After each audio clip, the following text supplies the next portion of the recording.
Namanya siapa ini? Eh, Saya David. David. Terus saya Ella. Ella. Wow. Punya kerinduan apa?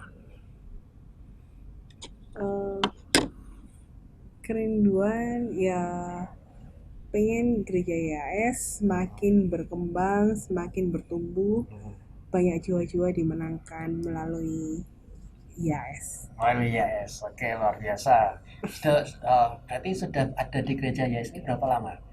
Mulai sejak kapan waktu itu ya? Sejak 2000 pertama kali YAS berdiri. Waktu 13. Iya, 2013 ya? Ular waktu piton. ular piton itu, Oh, ular piton. Yang di Pasar lantai Nusa. 3, Pasar Yang Nusa. di square itu. Iya. square lantai 3. Yang Mbak Ular besar Mbak itu ya? Iya, ular iya, besar iya. itu. Itu tahun kapan ya? Kayaknya sih itu 2013 pertengahan atau 14 lah. Ya mungkin Nah, ya. waktu itu kita Oh enggak, Oh, enggak, belum. enggak. Masih belum ada Jenny. belum ada Jenny. Belum Iya. ada anak. Oh, belum ada anak Belum Jenny. ada anak. Jenny lahir 2014. 2013 berarti aku hamil.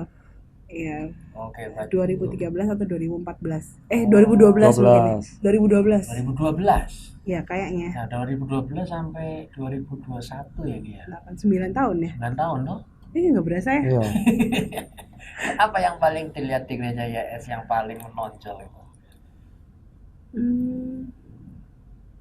Apa ya? Kalau saya sih praise and worship, Present worship ya. ya, terus sama pengajarannya kuat tentang grace and truth. Present truth. Untuk keluarga juga. Keluarga juga. Iya. Kalau dilihat keluarga itu kita membahas dalam keluarga cukup memberikan manfaat atau dampak atau gimana? Kuat sih tentang Kuat, ya? pengajaran tentang keluarga, iya. Tentang keluarga. Iya. Kalau ada orang sih kalau saya tanya biasanya gereja YAS itu kuat tuh sama dua. Yang pertama itu karena pengajaran dari Pastor Yusa itu loh. Yang kedua karena Bu Hana itu di bagian penyembahan. Iya, penyembahan. Ya, Makanya praise and worship Praise and itu. worship itu. Iya.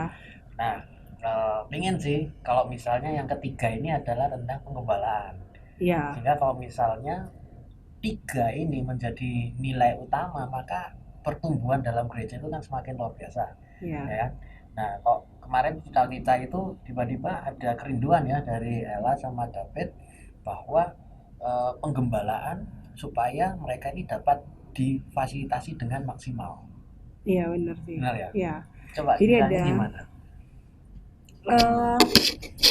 kalau saya sih kepinginnya supaya kita tuh punya komunitas. Komunitas gitu ya. Iya, jadi orang tuh nggak cuma datang gereja, datang ibadah pulang, Ya. datang ibadah pulang gitu. Jadi yang kenal-kenal itu cuman yang sesama pelayan Tuhan aja, sesama jemaat pelayan Tuhan sendiri nggak kenal sama jemaat yang hadir gitu. Kurang baik ya gitu. Iya, menurut saya. Jadi jemaat ngalamin apa kita nggak tahu gitu. Ya. Kita nggak bisa doain mereka, nggak bisa ngunjungin mereka, karena kita nggak tahu, kita nggak kenal gitu. Jadi kita terkesan pelayan Tuhannya itu terkesan eksklusif jadinya. Kepada Memang jemaatnya gitu kan. iya, kepada jemaat, karena kita sendiri sih fan-fan aja. Kalau kita nggak join pelayanan ya kita nggak saling kenal gitu aja. Itu menurut saya. Kalau David nggak tahu. Kak David gimana? Ya sama sih apa yang dikatakan Ella gitu. Ya apa? Bahwa rindu kalau misal itu, maksudnya kalau misal orang itu saling kenal itu kan lebih baik gitu daripada sendiri-sendirian. Dan kira-kira apa ya supaya kita bisa mewujudkan hal itu bisa terjadi itu ada kira-kira usul atau masukan ide seperti apa gitu ya mungkin? Ya diadakan gathering gitu, Pastor. Gathering. Iya, antara sesama jemaat dengan pelayan Tuhan dan seperti para pastor-pastor juga itu turun nyapa jemaat gitu. Ya. Oke. Terus? Ya kalau saya sih cell group ya. Jadi ya itu lebih diperkuat menurut saya. Jadi selama ini kan FB tapi kan masih belum maksimal ya. Ada FB, ada kayak cell group gitu, tapi kan kayaknya masih belum maksimal. Belum maksimal. Iya. Tapi wadah tentang kayak komunitas sel itu atau family blessing itu kelihatannya oke gitu ya, penting juga ya. Iya penting, itu penting banget. Oke. Gitu. Jadi ya supaya kita bisa saling kenal, kita bisa saling mendoakan, juga belajar untuk melayani. Oh, di dalam di dalam komunitas self group itu sendiri. kita bisa belajar melayani. Iya. Karena kan kita nggak tahu kalau di dunia luar Senin sampai Sabtu itu kita ada di dunia nyata, maksudnya bukannya Minggu tuh dunia lain gitu, bukan, tapi maksudnya Senin sampai Sabtu tuh kan di marketplace. Apa yang terjadi kan kita nggak tahu. Jadi kalau kita belajar untuk melayani, belajar untuk tiba-tiba ada teman sakit, bisa belajar mendoakan di dalam komunitas di dalam komunitas. Kalau saya sih lihatnya kalau di dalam komunitas itu orang tuh komunikasi itu saling bagus gitu ya, kuat kan, ya. kuat di sini kan nggak ada miskom, atau mereka pun juga kalau misalnya alami kayak persoalan tuh nggak sendirian kan gitu. Iya. Kalau misalnya kita ngomong komunikasi itu gimana yang paling oke, yang paling cocok kalau dilihat? Di sel group itu bisa lebih saling terbuka ya, karena orangnya kan nggak banyak gitu. Jadi biasanya kalau sel group itu kan paling 10 orang, maksimal 15 orang gitu. Jadi akhirnya jadi berasa kayak family ya gitu. Jadi bisa terbuka, bisa sharing, bisa saling doakan gitu. Pernah juga ada satu sel group tiba-tiba terjadi pelepasan loh di dalam situ. Di dalam. Nah, jadi mau nggak mau ya harus anggota selnya kan nggak mungkin telepon gitu kan. Jadi pernah jadi pelepasan. Pernah juga saya sendiri dapat baptisan Roh Kudus waktu di sel group.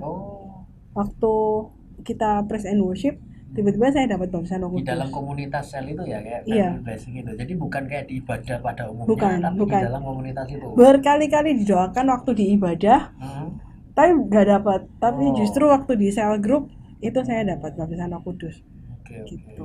Kalau Pak David, bagaimana kalau misal di komunitas sel itu kira-kira apa yang dilihat paling menonjol kalau misal kita adakan gitu?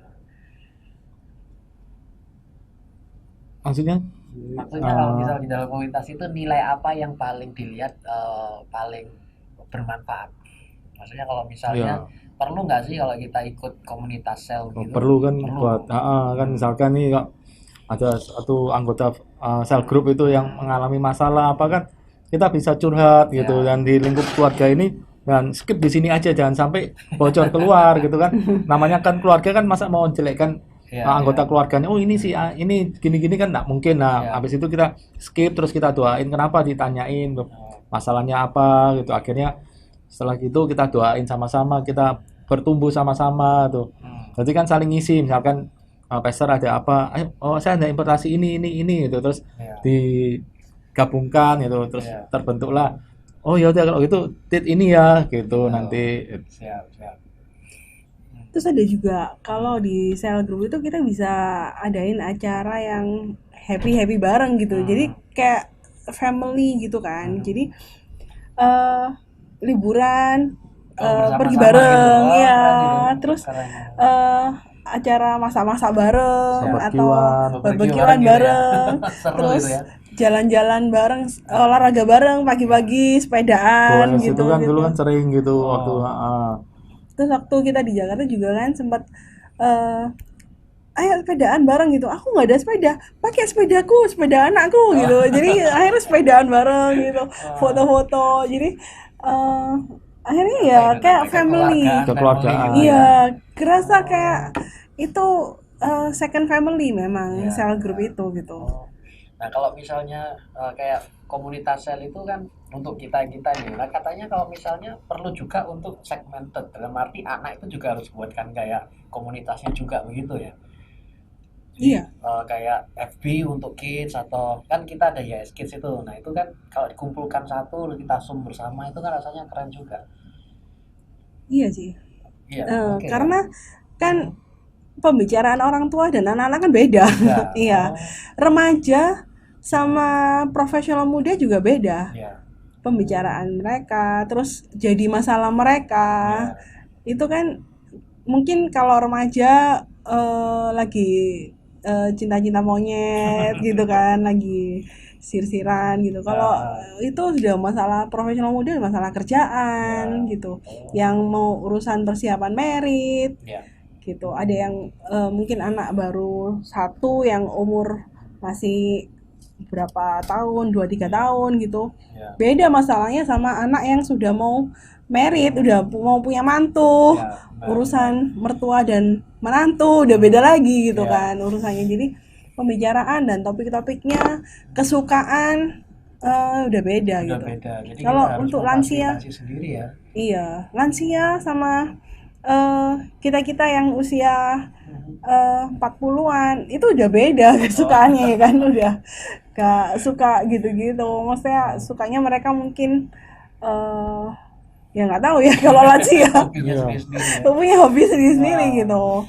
Topik pembicaraan masalah mereka juga beda-beda gitu. Oke. Jadi Berarti kan kalau misalnya dari apa yang kita bahas coba ini adalah selama cukup lama ini ya, berapa? Mulai 2015 kalau gitu ya. 15 sampai 2021 ada di gereja YAS, kita bertumbuh bersama dan kita melihat ada yang menonjolkan dua nih.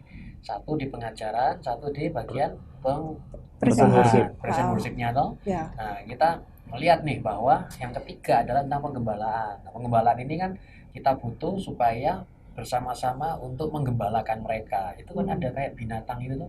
Binatang itu kan yang mana yang paling cepat mati? Yang sendirian di padang rumput gak punya Ya. kumpulan itu kan ditangkap binatang buas toh. Tapi ya, kalau dia berada bersama dengan kumpulannya kan nggak mungkin cepat mati kan, saling Iya. membantu kan gitu. ya, Nah, jadi sih rindu sih kalau misalnya kita saat ini sudah ada 3 sih group prayer atau family blessing online. Tapi tadi kalau misal bicara tentang untuk anak kita buatkan sendiri karena kebutuhannya beda itu ya penting juga sih. Punya anak umur berapa sekarang? 7 Umur tahun. 7 tahun. 7 Ustaz. tahun ya. Oh, 7 tahun. Mesti dibuatkan juga fasilitas supaya mereka bisa punya komunitas loh. Sejak Iya. kecil mereka harus punya komunitas. Jadi Iya. nggak sampai salah jalan itu mulai Iya. dari kecil kan ditanamkan bibit yang baik-baik yang positif gitu. Iya, Ustaz. iya, iya. Komunitasnya sekarang ini komunitas game. Game itu gimana maksudnya? Karena ada yang bahaya-bahaya juga gitu ya. Iya, karena dunia pun menurut saya itu juga mereka banyak bikin komunitas. Oh, Jadi games ada komunitasnya sendiri. Food blogger ada komunitasnya sendiri. ya. Mereka bikin yang untuk olahraga ada komunitas sendiri. Iya. Dari Facebook, dari mana. Padahal tuh mereka saling nggak kenal loh. Ya. Dan kalau game apalagi itu online dan seluruh dunia bisa anggotanya gitu. Wow. Nah, anak-anak pun kadang-kadang bisa rela bayar nggak makan maksudnya uang sakunya dipakai buat Aha. join game-game kayak gitu. Oh, sampai belani gitu dong berarti. Supaya apa? Mereka dapetin apa? Kalau misal dalam game itu apa yang dicari oleh mereka? Kepuasan. Kepuasan, Dapat temen, dapat teman. ya, Wah. dapat temen baru, terus bisa beli ini itu, mereka bisa apa ya, sharing mau kamu punya apa? Aku mau dong ganti ya, Tapi barter, buat barter value juga bisa. kekristenan masa ada di sana? Ya nggak ada.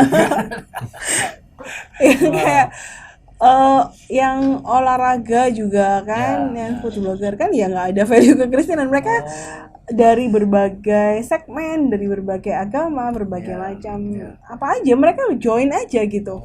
Untuk karena memang manusia kan makhluk sosial, jadi butuh temen. Iya sih, benar, Gitu. benar. Tapi kalau misalnya enggak diarahkan pada Kristus, lama-lama komunitas itu membawa kepada hal-hal yang Iya, salah, negatif. pergaulan yang buruk kan gitu. Benar, ya. Berarti kan rindu tuh kita akhirnya menciptakan suatu komunitas, ya apa komunitas game tapi yang di dalam Tuhan. Iya. Kan gitu. Apalagi game-game katanya itu membawa ke arah-arah yang kurang baik katanya. Iya. Dari gambar, atau kemudian gamesnya, jenis permainannya atau seperti apa. Value-nya. Value-nya juga ya, Iya. value-value-nya juga. Iya, iya. Jadi kayak ngeri ya, apalagi anak-anak zaman sekarang itu menurut saya lebih dewasa dari zaman-zaman dulu ya. Oh, cepet Jadi dewasanya cepet maksudnya. dewasa. Oh. Jadi untuk pasangan hidup itu harus benar-benar diarahkan dari sejak kecil ya. Dari sejak kecil harus ditanamkan value-nya Iya. ya. Oke, oke. Kecil nanti dia remaja, sampai dia dewasa. Jadi perlulah menurut saya. Jadi mereka menemukan pasangan hidup di komunitas yang benar. Ya benar Gitu. sih. Mujizat terbesar apa yang pernah dialami dalam Tuhan? Yang paling dilihat itu tidak pernah bisa dilupakan, dan itu betul-betul mengatakan bahwa ini Tuhan ini, kalau bukan Tuhan tidak mungkin ini.